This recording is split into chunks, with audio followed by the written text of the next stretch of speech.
ચાલો તો આપણે મિની બ્લોગની શરૂઆત કરી દીધી છે ને આપણે આવી ગયા છીએ આંગણવાડી અને અહીંયા જુઓ મસ્ત બાળકો પ્રવૃત્તિ કરી રહ્યા છે વારા ફરતી વારા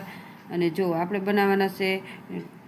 બનાવવાની છે ગળ્યા થેપલા અને ઢોકળા અને અહીંયા જુઓ નાની ઢીંગલી એબીસીડી બોલાવી રહી છે મસ્ત અને અહીંયા જુઓ દેવલભાઈ પણ એબીસીડી બોલાવવાનું ચાલુ કરી દીધું છે અને ચાલો આપણે નાસ્તાની તૈયારી કરી લઈ અને જુઓ અહીંયા બાળકોને મસ્ત કાચબાની ટીવીમાં વાર્તા દેખાડીને બાળકો મસ્ત વાર્તા સાંભળી રહ્યા છે અને અહીંયા જો સવારનો નાસ્તો દેવાનો ટાઈમ થઈ ગયો છે એટલે બાળકોને ગળ્યા થેપલા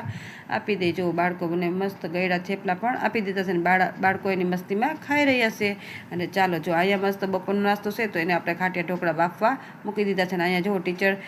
પ્રવૃત્તિ કરાવી રહ્યા છે ને બાળકોને છે ને એકડા શીખવાના છે તો જો બાળકો મસ્ત પાણા વડે એકડાની ગણતરી કરવાના છે તો બાળકો જો મસ્ત પાણા લઈને અને આવી ગયા છે ને અહીંયા આપણે જો ઢોકળા બફાઈને કમ્પ્લીટ છે ને આપણે એનો વઘાર કરી રહ્યા છીએ બાળકોને ચાલો તો આપણે મસ્ત વઘાર કરી નાખ્યો છે અને બાળકોને ગરમ નાસ્તો દેવાનો ટાઈમ થઈ ગયો છે તો ચાલો બાળકોને ગરમ નાસ્તો આપી દઈએ જો અહીંયા મસ્ત ગરમ નાસ્તો એન્જોય કરી રહ્યા છે ચાલો તો આપણે બાળકોને નાસ્તો આપી દઈએ તો તમને આજનો મારો બ્લોગ કેવો લાગ્યો લાઈક શેર અને સબસ્ક્રાઈબ કરજો તો મળશું નવા